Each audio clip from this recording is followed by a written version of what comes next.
नमस्कार, बहुत स्वागत है आपका। आप देख रहे हैं शिव पुराण उपाय। अगर आप हमसे अभी अभी जुड़े हैं तो प्लीज़ चैनल को सब्सक्राइब कर लें और पसंद आए तो वीडियो को लाइक करें। कमेंट में हर हर महादेव जरूर लिखें। कार्तिक पूर्णिमा के दिन अगर गंगा में डुबकी लगाएं तो आपके कई जन्मों के पाप नाश हो जाते हैं। तो कार्तिक पूर्णिमा पर कुछ काम ऐसे हैं जो जरूर करना चाहिए। भगवान श्री हरि की कृपा बनी रहती है, लेकिन जो शिव जी हैं आज उनकी विशेष पूजा होगी, क्योंकि इस पूर्णिमा को त्रिपुरी पूर्णिमा भी कहते हैं। देव दीपावली भी इस दिन मनाई जाती है। तो भगवान शिव को प्रसन्न करने के लिए उनको आप दूध, दही, शहद, मक्खन से अभिषेक करें, फिर जल से अभिषेक करें। बेलपत्र जो भी आपके पास है वो उन्हें अर्पित करें।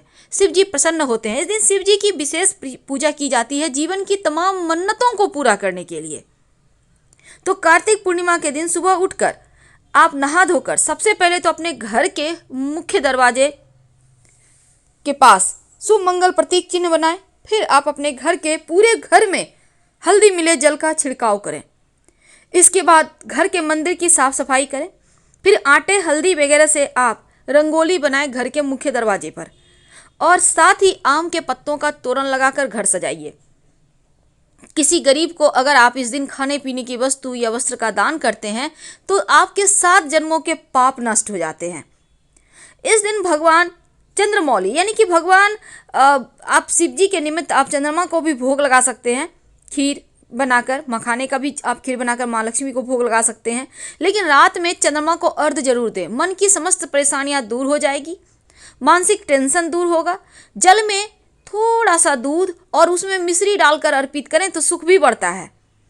आप चाहें तो आप पूरे परिवार के साथ जल अर्घ कर सकते हैं, पर स्नान वगैरह करके ही कीजिएगा।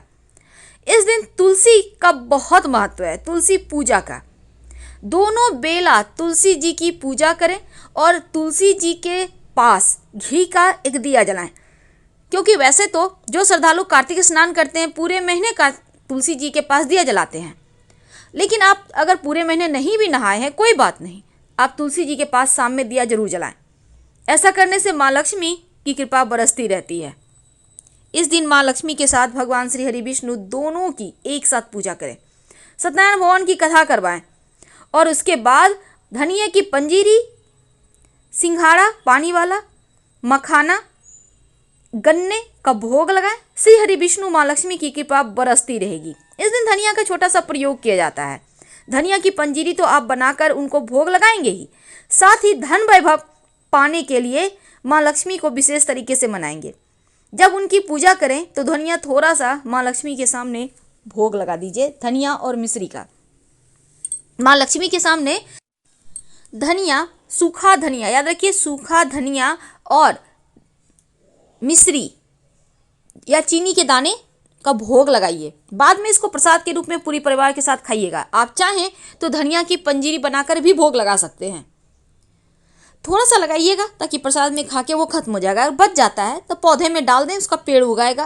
फिर आप पेड़ को मजे से खाइए, कोई दिक्कत नहीं है। धनिया की पत्ती का खाना बनाने में यूज कर सकते हैं।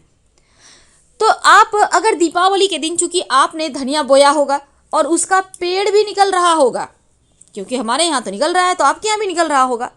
नहीं निकल रहा है तो आज के दिन आपके पास एक मौका है धनिया को फिर से बोने का। तो आप सुबह में ही इसको जल में भिगोकर रख दें, धनिया के बीज को, और मिट्टी को गीला करके रखिएगा अपने गमले में या आंगन में। फिर आप शाम के वक्त या शाम के पहले 3-4 बजे लगभग आप इस धनिया को अपनी क्यारी में बो दीजिए। और बोने के बाद बैठकर मत बोइएगा, खड़े खड़ या थोड़ा झुक कर बोइएगा। मिट्टी को हल्का सा कवर कर दें, नियमित रूप से हल्का हल्का पानी के छींटे डालते रहे, वो पेड़ उगाएगा। तो आप फ्रेश धनिया भी बो सकते हैं, धनिया का बीज भी बो सकते हैं। लेकिन इस दिन धनिया के 3 प्रयोग किए जाते हैं जो जीवन के मुश्किलों से आपको बाहर निकालेगा, जीवन के हर कठिनाइयों से आपकी रक्षा करेगा। पहला प्रयोग तो है कि एक मिट्टी का बर्तन ले लें, उसमें थोड़ा सा धनिया, एक सिक्का रख दें, उसमें थोड़ा पानी डाल दें और इसको रहने दें पूरे पूर्णिमा के दिन रात, यानी पूर्णिमा के अगले दिन। इस धनिया को अपने घर के गमले में बो दें, सिक्के को पास में रख लें, लाल कपड़े में बांधकर संभाल कर, और जो आपने दिया है उसको, दिया को आप कोई भी यूज में कर सकते हैं या संभाल कर रख लें, फिर अगले बार उस दिया को फिर से प्रयोग कर लीजिएगा।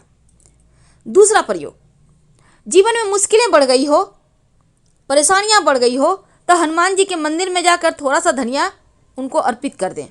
और जो भी आपकी मुश्किल है हनुमान जी से कह दें। आपकी जो भी मुश्किल है, आपको धन चाहिए, नौकरी चाहिए, विवाह होना है, अपना मकान चाहिए, स्वास्थ्य चाहिए, जो भी चाहिए, हनुमान जी के मंदिर में अर्पित करने के बाद धनिया उनसे प्रार्थना करें कि प्रभु हमारे कष्ट दूर करें। कुछ ही दिनों में आपकी परेशानियां समाप्त हो जाएगी। जब आपकी मन्नत पूरी हो जाए, समस्या समाप्त हो जाए, आपने जो मन्नत मांगी थी वो पूरी हो जाए, तब फिर से आप हनुमान जी को जाकर धनिया का भोग लगा दीजिएगा, तो आपकी मन्नत भी उतर जाएगी। वैसे आप धनिया के साथ मिश्री भी डाल सकते हैं, वो और अच्छा होगा कि कष्ट खत्म हो जाते हैं। वैसे आप चाहें तो विष्णु सहस्त्र नाम का भी पाठ कर सकते हैं, या फिर श्री हरि का मंत्र जप कर सकते हैं, ओम नमो भगवते वासुदेवाय नमः का भी जप कर सकते हैं। आपकी इच्छा पर है, जो श्रद्धा हो वही दिल से कीजिए। व्यक्ति की ख्वाहिश होती है, हर व्यक्ति की जीवन में सौभाग्य बना रहे, तब नर और नारायण यानी भगवान श्री हरि और माँ लक्ष्मी एक साथ जिसमें तस्वीर में हो, एक ही साथ जिसमें हो। बहुत सारे घरों में क्या होता है, आप भगवान श्री हरि विष्णु की पूजा करते हैं, बृहस्पतिवार की कथा करते हैं, तो माँ लक्ष्मी उसमें नहीं होती। लेकिन आज के दिन आपको दोनों ही जो एक साथ हैं ऐसे ही तस्वीर की पूजा करनी चाहिए। फिर दक्षिणावर्ती शंख की भी इस दिन पूजा करने का विधान है। भगवान को पीले फल, पीले कपड़े अगर सौभाग्य की प्राप्ति की चाहत है तो, और पीला अनाज अर्पित करें। पीला अनाज में आप गेहूँ अर्पित कर सकते हैं, और ऐसा करने से सभी चीज़ों का दान कर दीजिएगा। जीवन में सुख, संपत्ति, समृद्धि बढ़ती है। आप चाहते हैं जॉब अच्छा चले, व्यवसाय में आपकी बरकत हो, धन संबंधी समस्याओं को दूर करने के लिए आप तुलसी की पत्ते के माला बनाकर श्री हरि के गले में पहना दें, तो आपके धन संबंधी कष्ट दूर हो जाएंगे। और शंख से ही जल उनको अभिषेक कीजिएगा, जलाभिषेक, ये बहुत ज़रूरी है।